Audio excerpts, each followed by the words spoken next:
एक बार एक व्यक्ति एक रेड लाइट एरिया में जाता है। रेड लाइट एरिया के कोठे में जाता है। वहाँ का दरवाज़ा खोलकर जैसे सामने देखता है तो सामने लगभग 20 अलग अलग महिलाएं हैं जो कि काफ़ी सुंदर दिखाई दे रही थी। उन महिलाओं में से एक महिला को चुनने की उसको आज़ादी थी। वो बारी बारी से महिलाओं को देख रहा था और उनमें से किसी एक का उसको चुनाव करना था। जैसे ही एक महिला पर उसकी नज़र पहुंचती है तो उस महिला की आंखें झुक जाती हैं। उस महिला की झुकी हुई नज़रों को देखने के बाद वो सोचने पर मजबूर हो जाता है। ऐसा लग रहा था कि ये चेहरा तो कोई जाना पहचाना चेहरा है, क्योंकि उसके पहनावे, उसके कपड़े अब से पहले शायद उसने इस तरह से कभी उसे देखा नहीं था। वो उसी महिला का चयन करता है और उसे कमरे के अंदर लेके जाता है। जब उससे बातचीत करता है तो पता चलता है कि वो महिला कोई और नहीं बल्कि उसी की धर्म पत्नी है, उसी की बीवी है। अपनी ही बीवी को उस रेड लाइट एरिया के कोठे में देखने के बाद वाकई उसके पैरों तले ज़मीन खिसक जाती है। वो सोचने पर मजबूर हो जाता है आखिरकार करे तो क्या करे, ये कहाँ से कैसे यहाँ पर पहुँची। बहुत सारे सवाल थे, उन सवालों के जवाब वो जानने की कोशिश में था। और जब सवालों के जवाब जानता है तो वो एक ऐसा कदम उठाता है जिस कदम को सुनने के बाद शायद आप भी उसको सैल्यूट करने पर मजबूर हो जाएंगे। क्योंकि किसी भी महिला से चाहे छोटी से छोटी गलती हो, जाने में हो या अनजाने में हो जाए तो उसकी गलती माफ़ नहीं होती है, बल्कि पुरुषों की गलती को कई बार नज़रअंदाज कर दिया जाता है। मगर इस पुरुष ने उस महिला की तमाम गलतियों को नज़रअंदाज करते हुए जो कदम उठाया है वाकई सैल्यूट वाला कदम उठाया है। आदाब, नमस्कार, सत श्री अकाल। मैं उस्मान सैफी। आज की जो सच्ची घटना मैं आपको सुनाने जा रहा हूँ, ये सच्ची घटना है कर्नाटक प्रदेश की राजधानी बेंगलुरु की। दरअसल एक व्यक्ति जिसका नाम साहिल है, जो कि बेंगलुरु शहर का रहने वाला है, एक मल्टीनेशनल कंपनी में काम करता था। मल्टीनेशनल कंपनी में काम करता था। उसकी कंपनी ने उसको एक असाइनमेंट के लिए बुलाया था मुंबई में बुलाया गया था कि आपको यहाँ पर आना है कुछ समय के लिए। अभी 2 या 3 महीने ही हुए थे उसकी शादी को।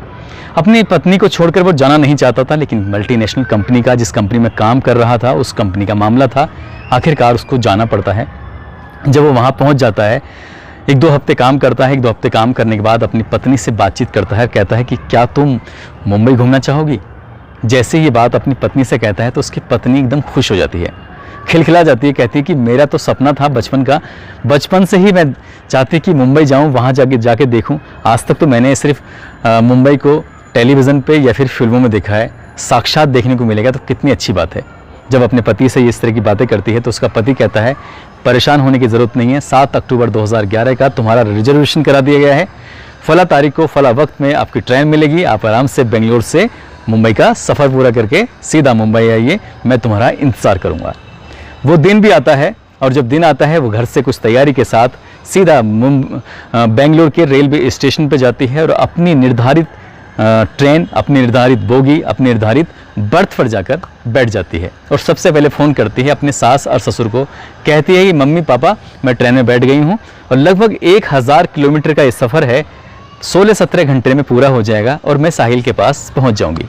पहला फ़ोन हो चुका था, दूसरा फ़ोन वो अपने पति को करती है। अपने पति से कहती है कि जी मैं ट्रेन के अंदर बैठ गई हूं और मैं जल्दी से आपके पास पहुंच जाऊंगी, आप परेशान मत होना। तो साहिल कहता है कि परेशान मुझे नहीं, परेशान तुम मत होना, बिल्कुल घबराने की ज़रूरत नहीं है, किसी से ज़्यादा बातचीत मत करना, अपने सफ़र पर ध्यान देना और कोई ऐसी वैसी चीज़ मत देना, किसी के खाने वाने की चीज़ हो। इस तरह की समझाने की कोशिश भी करता है। अब ट्रेन ये मुंबई के सफ़र के लिए चल पड़ती है। जैसे ही मुंबई के सफ़र के लिए ट्रेन चल पड़ती है तो जिस बोगी में, जिस बर्थ पर वो बैठी हुई है, सामने वाली बर्थ पर 2 व्यक्ति बैठे हुए हैं, एकदम अनजान व्यक्ति, एक दूसरे से बातचीत भी नहीं कर रहे हैं। मगर धीरे धीरे जब सफ़र आगे की तरफ चलता है तो वो दोनों व्यक्ति आपस में एक दूसरे का इंट्रोडक्शन लेते हैं, एक दूसरे से परिचय लेते हैं कि तुम कौन हो, कहाँ से जा रहे हो, कहाँ से आ रहे हो, इस तरह की बातें वो करते हैं। ये महिला किसी से बातचीत भी नहीं कर रही है, नाम तानिया है। तानिया किसी से बातचीत नहीं कर रही थी। वो बात कर रही थी तो या तो अपने सास ससुर से या फिर अपने पति साहिल से। साहिल को बताती थी कि अब इतना किलोमीटर का सफ़र हो चुका है, अब मैं यहाँ पहुँच गई हूँ। खिड़की के बाहर झांक के बताती है कि देखो ऐसा दिखाई दे रहा है, वैसा दिखाई दे रहा है। इस तरह से उसका जो सफ़र था वो कटने लगता है। और जैसे जैसे वो आगे ट्रेन बढ़ रही थी तो उन्हीं 2 व्यक्ति जो कि उसके बर्थ के ठीक सामने बैठे हैं, उनमें से एक व्यक्ति कहता है बहन जी लगता है कि आज पहली बार आप ट्रेन में सफ़र कर रही हैं, वो भी मुंबई का। तो कहती है कि हाँ मैंने ट्रेन में तो बहुत सफ़र किए हैं, लेकिन अकेले मुंबई में पहली बार जा रही हूँ। जब दोनों इस बात को कहते हैं तो कहते हैं बहन जी आपको परेशान होने की बिल्कुल ज़रूरत नहीं है, हम भी मुंबई जा रहे हैं, किसी भी तरह की कोई दिक्कत, कोई परेशानी हो तो आप हमसे शेयर कर सकती हैं। ऐसे ही बातचीत चल रही थी। कुछ खाने पीने की चीज़ें थी उनके पास, वो खा रहे थे। उनका बहन जी आप भी खाएंगी, तो वो मना कर देती है। लेकिन जब आगे वक्त गुजर रहा है, 15-16 घंटे का सफ़र है। तो किसी भी अनजान व्यक्ति से इस लंबे सफ़र में जब कोई सोना ना हो तो आराम से बातचीत जब होंगी तो जाहिर सी बात है कि दोस्ती भी हो ही जाएगी।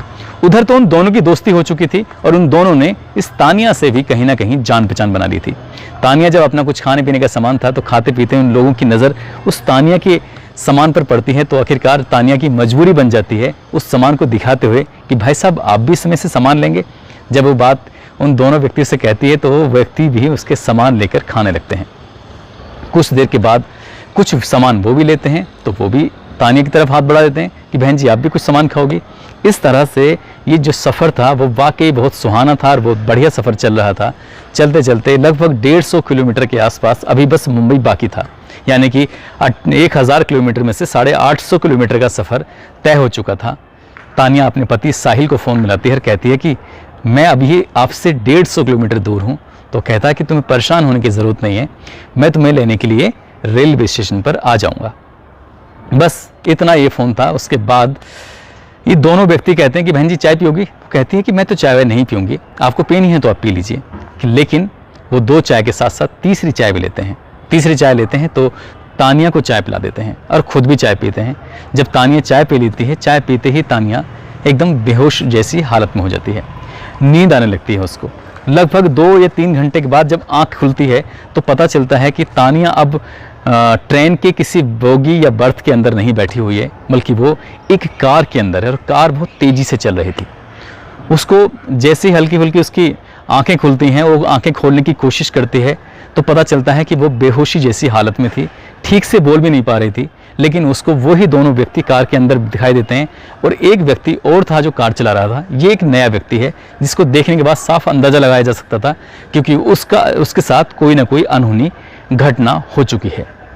उनसे कहती है कि मैं कहाँ हूँ, तुम मुझे कहाँ लेके जा रहे हो। इससे पहले कि वो कुछ बातचीत करती तो उसको जोर का एक थप्पड़ पड़ता है और कहा जाता है कि आवाज़ निकाली तो और पिटाई होगी, इसलिए चुपचाप पड़े रहो। क्योंकि उससे चाय में कुछ नशीला पदार्थ दिया गया था। उसको पीने के बाद चाय को पीने के बाद उसकी हालत ऐसी नहीं थी कि वो विरोध करने जैसी कंडीशन में हो। लगातार गाड़ी चल रही है और गाड़ी चलते चलते पहुंच जाती है एक ऐसे इलाके में जहां पर जब उसे कार से उस जगह पर लेके जा रहे थे तो उसकी हालत चलने लायक नहीं थी, लेकिन उन दोनों ने ऐसे पकड़ा हुआ था जैसे कि वाकई वो उस महिला बीमारी जैसी हालत में हो। ठीक ट्रेन से भी शायद उन्होंने उसको वैसे ही निकाला होगा। ट्रेन जब किसी भी स्टेशन से वो कार तक लेके आए होंगे तो वहाँ भी उन्होंने इसी अंदाज से निकाला होगा जैसे घर की परिवार की कोई परिचित महिला हो। अब ये सीधा पहुंच जाते हैं किसी मुंबई के रेड लाइट एरिया के एक कोठे पर और वहाँ पर 2 महिलाएं बैठी हुई थी, उनसे बार्गेनिंग चल रही थी, बातचीत चल रही थी उसको बेचने की। आखिरकार सौदा तैयार हो जाता है, पक जाता है और कम से कम उसकी कीमत लगती है 45,000 रुपये। 45,000 रुपये लेकर वो दोनों व्यक्ति वहाँ से रफू चक्कर हो जाते हैं और वो महिला उससे हल्का हल्का होश आने लगता है और वो गिड़गिड़ाने लगती है, वो रोने लगती है, वो रहम की भीख भी मांगती है। उन दोनों से भी वो उसको ठोकर मारते हुए वहाँ से निकल जाते हैं। अब ये एक कोठे पर मौजूद थी और कोठे का नज़ारा जब देखती है, दृश्य देखती है तो वहाँ पर पहले से ही कितनी ही लड़कियां थीं जिन्होंने अपने लिबास भी ऐसे पहने हुए थे जिसे देखकर कोई भी पुरुष उत्तेजित हो जाए। अब उस महिला को एक कमरे में बंद कर दिया जाता है क्योंकि वो विरोध करने पर उतारू हो गई थी। वो चीख रही थी, चिल्ला रही थी, इसलिए उसको बांध कर एक कुर्सी पर रखा जाता है और चिल्लाए ना इसलिए उसका मुंह भी बंद कर दिया जाता है। बात 7 अक्टूबर को वो घर से चली थी। अब ये 8 अक्टूबर, 9 अक्टूबर इस तरह से एक एक दिन गुजरने लगता है और धीरे धीरे करके लगभग 15 दिन गुजर जाते हैं। उधर उसका पति रेलवे स्टेशन पे इंतजार कर रहा था। काफ़ी इंतजार करने के बाद जब उसकी पत्नी उसको वहाँ दिखाई नहीं देती है तो वो बहुत परेशान हो जाता है। फ़ोन करता है तो स्विच ऑफ आता है, अपने माँ बाप से पूछता है, फिर जाकर रेलवे स्टेशन पर जीआरपी को भी सूचना देता है, साथ ही पुलिस स्टेशन में भी जाता है और अपनी पत्नी की गुमशुदगी दर्ज कराता है। और वो तमाम कोशिशें करता है अपनी पत्नी को तलाश करने की ताकि उसकी पत्नी मिल जाए। सीधा वो बेंगलोर के रेलवे स्टेशन पर जाता है और जाकर वहाँ की CCTV चेक कराता है, देखता है कि वाकई उसकी पत्नी तो रेलवे स्टेशन के पर आई है और ट्रेन के अंदर बैठी है, लेकिन है तो कहाँ है। वो तमाम कोशिशें कर रहा था इधर उसकी पत्नी टॉर्चर हो रही थी।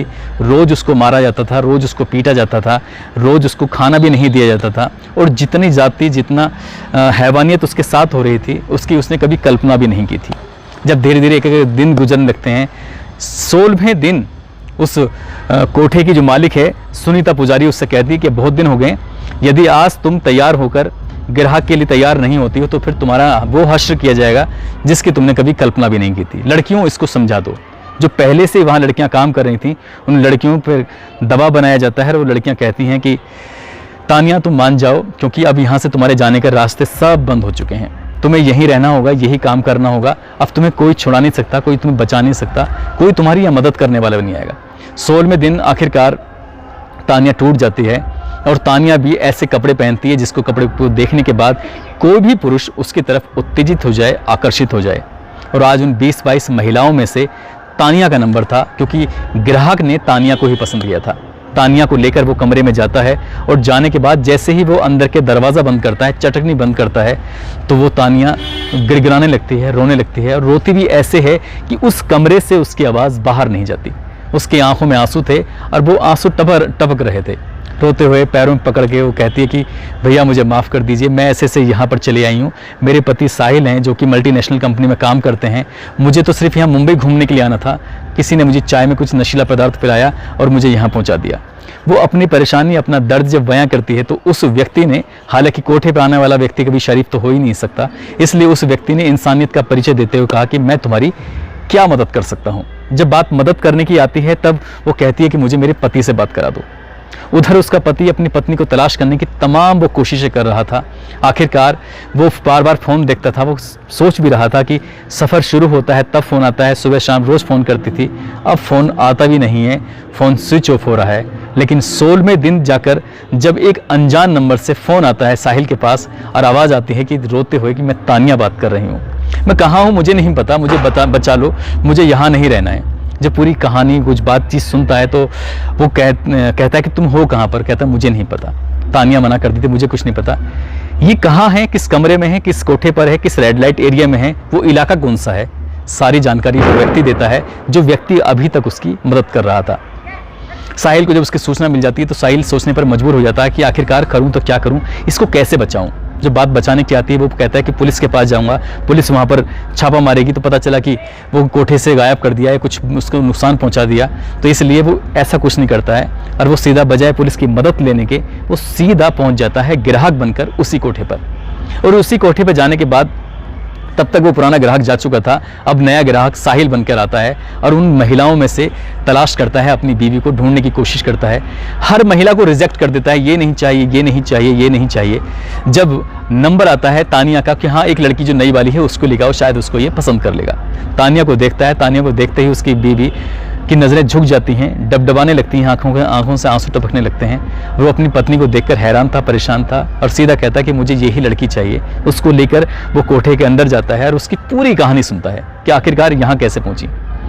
वो अपनी पत्नी से नाराज़ नहीं होता बल्कि उसको सीने से लगाता है और उसे कहता है कि तुम्हें परेशान होने की ज़रूरत नहीं है, अब ज़रूरत है हमें ठंडे दिमाग से काम लेने की और यहाँ से सोचो कि निकलें कैसे। हमने यहाँ से भागने की कोशिश की तो ये लोग हम पे हमला कर देंगे, हमें मार भी सकते हैं, हमें नुकसान पहुँचा सकते हैं। तभी बैठे बैठे साहिल को एक तरकीब सूझी और वो पुलिस कंट्रोल रूम को फ़ोन करता है और पूरी कहानी 7 अक्टूबर से गायब होने से लेकर अभी तक की पूरी कहानी बताता है। और बताते बताते कहता है कि पुलिस को कि मेरी पत्नी रेड लाइट एरिया के फला कोठे पर फला रूम में है, आप जल्दी से आ जाइए। पुलिस ने भी वाकई ईमानदारी का काम किया, बहुत अच्छा काम किया। मुंबई पुलिस भी वाकई सैल्यूट की हकदार है। मैं बात कर रहा हूँ सन 2011 की उस किस्से की।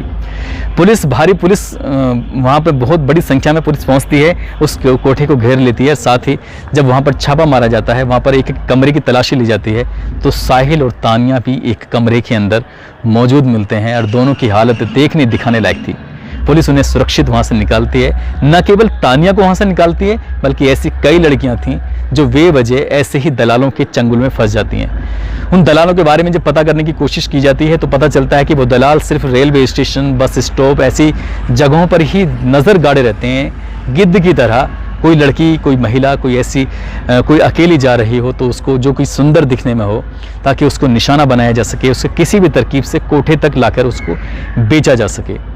तानिया भी तो ऐसे ही बिकी गई थी।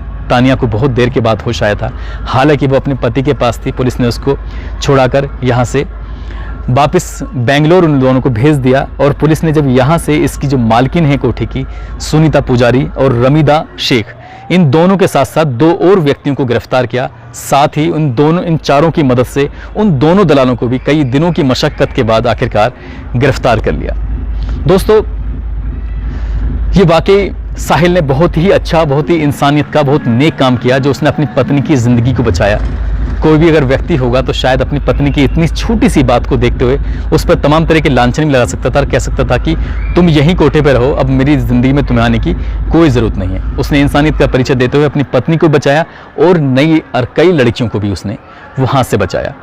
दोस्तों वाकई इसने व्यक्ति ने सैल्यूट का काम किया है, सैल्यूट का हकदार है।